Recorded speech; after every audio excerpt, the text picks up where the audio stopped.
La etnobiología después de la pandemia. La etnobiología es considerada la ciencia de la supervivencia. La prestigiosa revista Nature publicó un trabajo de 29 etnobiólogos de todo el mundo. La doctora Ana Ladio, del INBIOMA, el Instituto de Investigaciones en Biodiversidad y Medio Ambiente de la Universidad del Comahue, fue coautora del trabajo. Vamos a decir que la doctora Ladio también es investigadora del CONICET. Conversamos con la doctora Ladio. Doctora, después de la pandemia, ¿cómo cree que será la vinculación entre seres humanos y seres vivos?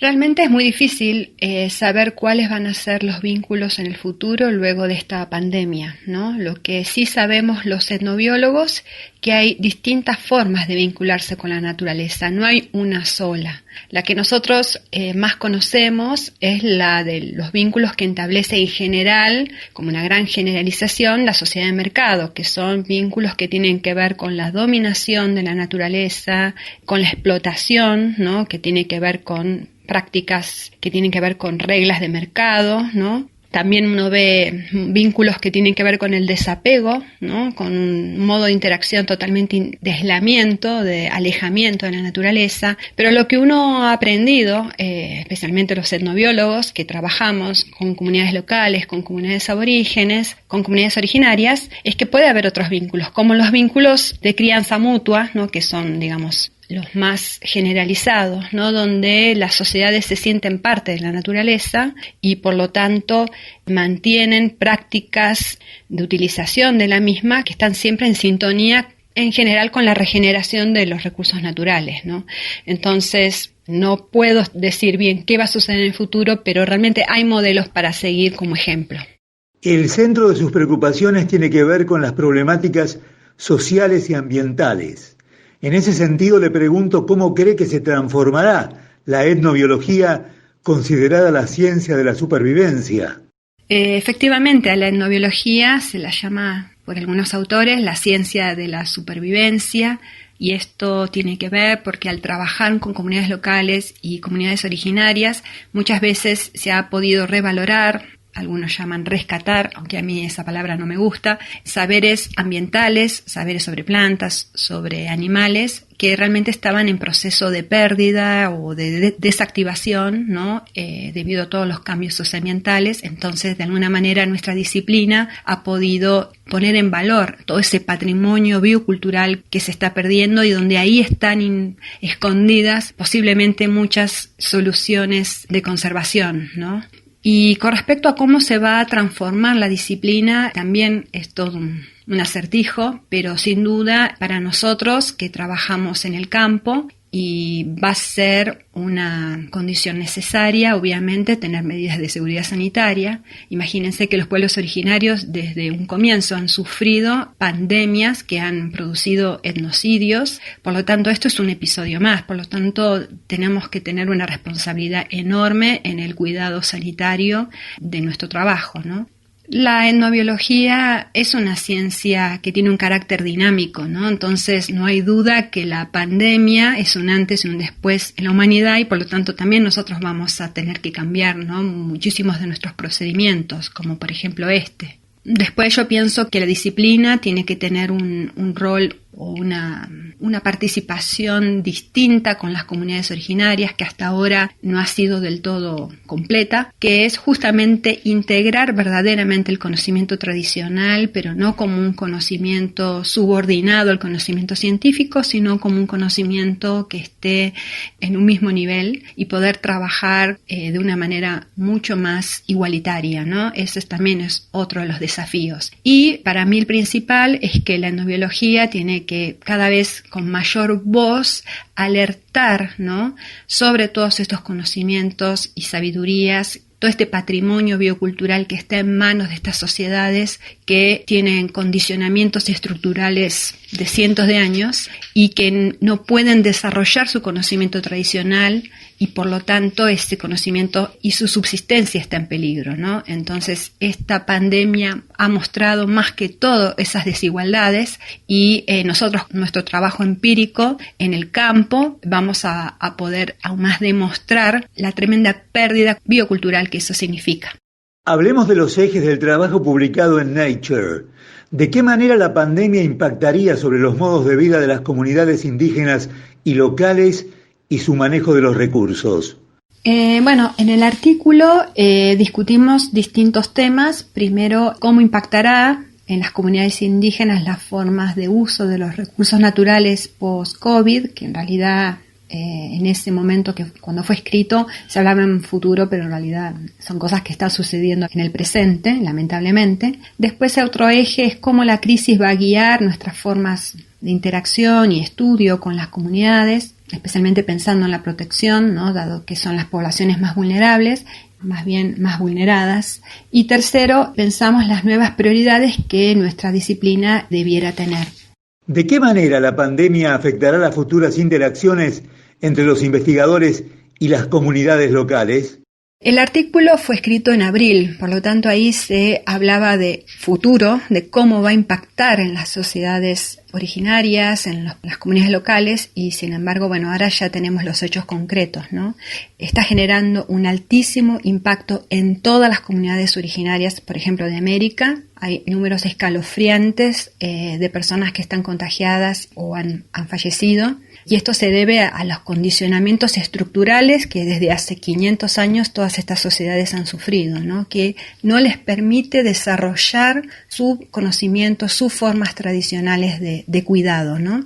Entonces, lo que se genera, por ejemplo, el confinamiento ha generado y genera interrupciones de cadenas de transmisión de saberes, de reuniones tradicionales, de estrategias y de formas de provisionarse alimentos y medicinas que de esa manera se encuentran impedidos. Estamos hablando de sociedades que dependen fuertemente de la naturaleza, ¿no? Estamos hablando del peligro de la pérdida de las personas mayores, que son en estas comunidades las que acumulan el mayor saber y que son las más valoradas y las más cuidadas y son las que están hoy por hoy en mayor riesgo. Entonces, digamos, hay dificultades para proveerse sus propias medicinas y obviamente esto no es un hecho aislado, viene ya de un proceso, ¿no? Que viene de tiempos anteriores, donde estas comunidades también tenían ya dificultades para el suministro de plantas y animales, por ejemplo, debido a problemas territoriales, dado que la mayoría de estas comunidades, sus territorios tradicionales han sido usurpados o están en litigio con distintos estados del mundo, ¿no? Entonces, esta pandemia ha venido a agravar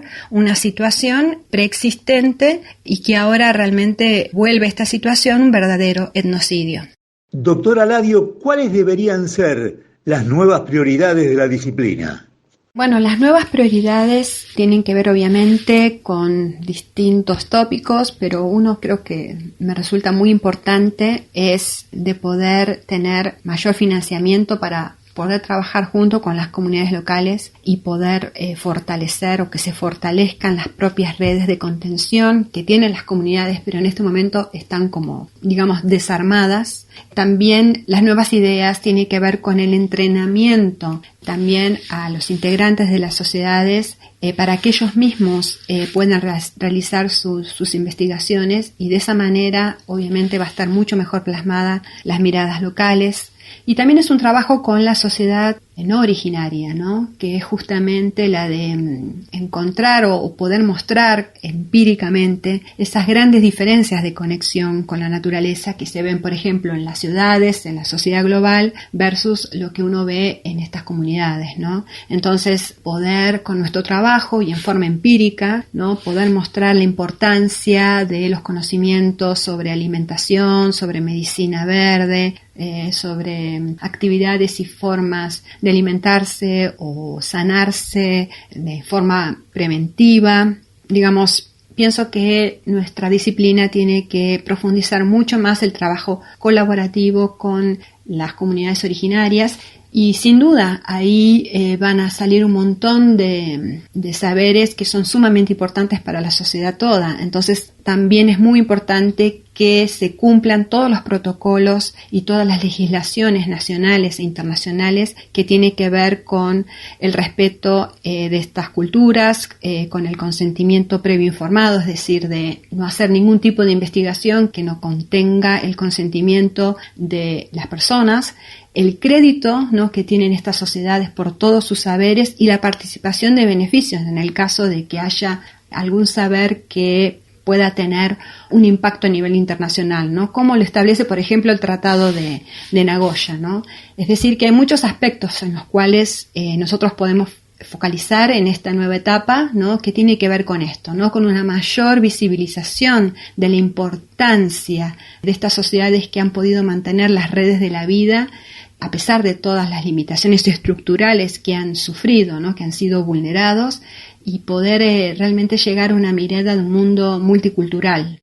Después de la pandemia, ¿se va hacia una nueva ética ambiental? Una nueva ética ambiental es lo que necesitamos, y justamente la proposición de todos los etnobiólogos y etnobiólogas que trabajamos con comunidades originarias es justamente usar de modelo la ética ambiental que tienen los pueblos originarios, ¿no?, que es justamente un modelo de relación donde los integrantes saben explícitamente que su destino está unido al destino de la Madre Tierra. No se sienten separados de la naturaleza como nos pasa a los integrantes de la sociedad global, ¿no? Entonces, es una propuesta teórica, quizás podremos decir, de crianza mutua, ese nombre dado por los etnobiólogos, pero en realidad es algo totalmente aprendido y es antiquísimo, que es lo que llevan a cabo permanentemente todas las sociedades originarias de todo el mundo, básicamente, o al menos básicamente de América, que tienen distintos, obviamente, nombres, distintos elementos, pero todos tienen que ver con una relación igualitaria con la naturaleza, que no es una relación de sometimiento, no es una relación de explotación, donde las personas sienten el compromiso de regenerar la naturaleza. Todo eso la sociedad de mercado lo ha perdido por completo, ¿no? Entonces es eso lo que nosotros tenemos que como reaprender, ¿no? Y por eso es importante para mí estas guías éticas, ¿no?, de alguna manera que, por ejemplo, que el pueblo mapuche nos puede dar, hablando de Patagonia, ¿no? Todas estas guías éticas que son estas miradas de la naturaleza que están condensadas en cuentos, en leyendas, en memorias, ¿no?, donde hay una mirada totalmente animada de la naturaleza, ¿no?, porque cuando se mira a la naturaleza como un ser vivo, obviamente la actitud es totalmente diferente. Entonces estas sociedades, al tener una visión animada de la naturaleza, sienten ese compromiso de intercambio permanente, de agradecimiento, de cuidado, de custodia, de valoración, ¿no? Entonces, yo pienso que si nosotros empezáramos a incorporar todos estos conceptos en nuestra vida cotidiana, puede ser que tengamos una alternativa. Usted postula una nueva crianza mutua entre seres humanos y medio ambiente. ¿Puede ampliar? El modelo de crianza mutua es un concepto teórico de distintos autores, pero que, como expliqué antes, deviene del aprendizaje que nosotros hemos tenido en las comunidades originarias, principalmente de América. Tiene que ver con conceptualizaciones como quizás conocidas, la del buen vivir, ¿no?, la de integrarse, de sentirse parte de la naturaleza, no sentirse ajeno a la naturaleza. Un ejemplo ilustrativo es la diferencia, por ejemplo, cuando la sociedad de mercado piensa en conservar. ¿Y cómo conserva? En parques nacionales, ¿no?, sin los seres humanos adentro. Eso muestra un distanciamiento de no sentirnos parte, mientras que en las sociedades originarias el modelo es de crianza mutua. No se concibe cuidar un territorio, porque es un territorio, ¿no?, donde se nació, donde se criaron los ancestros, no se concibe protegerlo sin estar con él, ¿no?, para ser parte, para cultivarlo, para hacer prácticas de manejo sobre el ambiente que permitan la regeneración del bosque, Eso es un modelo de crianza mutua, no es un modelo donde hay un compromiso muy firme de regeneración de los procesos ecológicos, como lo llamaríamos los biólogos, y que tiene que ver con tener claro que lo que le pasa a la naturaleza va directamente a repercutir en lo que pasa en las sociedades. Tenemos una oportunidad. ¿La aprovecharemos? Es muy difícil saber cómo van a ser nuestros vínculos en el futuro, pero sin duda tienen que cambiar. Tenemos la oportunidad, ¿no? Es como es un momento de que se pudo de alguna manera hacer pausa y podemos repensar. Y para mí la manera de pensar es justamente comenzar a sentirse parte de la naturaleza, abandonar estos modelos de desapego, de explotación, de sobreexplotación, de dominación de la naturaleza y, ¿por qué no?, aprender de las sociedades originarias, que hay otras formas de vincularse, donde uno se siente parte, por lo tanto se siente comprometido. Pienso que eso es posible, pero hay un gran riesgo. Las sociedades tradicionales, los pueblos originarios, son los que están sufriendo principalmente esta pandemia. Se está generando un verdadero etnocidio. Por lo tanto, deben todos los estados del mundo, digamos, prestar atención a esta situación de desigualdad, porque con ellos, con sus mayores, con toda su sabiduría, estamos perdiendo formas de conservar a la naturaleza. Si nosotros vemos, hay estudios que muestran que cerca del 80% de la biodiversidad del mundo ha sido sostenida hasta el día de hoy a causa de los pueblos originarios, ¿no? Es decir, la mayor diversidad está en los sitios donde existen comunidades originarias. Entonces, ¿cómo no aprender de ellos, ¿no? ¿Cómo no aprender a vincularnos de otra manera? Si lo logramos hacer, posiblemente tengamos esperanzas. Si no, yo creo que no. Muy bien, hemos conversado con la doctora Ana Ladio del INBIOMA, el Instituto de Investigaciones de Biodiversidad y Medio Ambiente de la Universidad del Comahue, investigadora además del CONICET.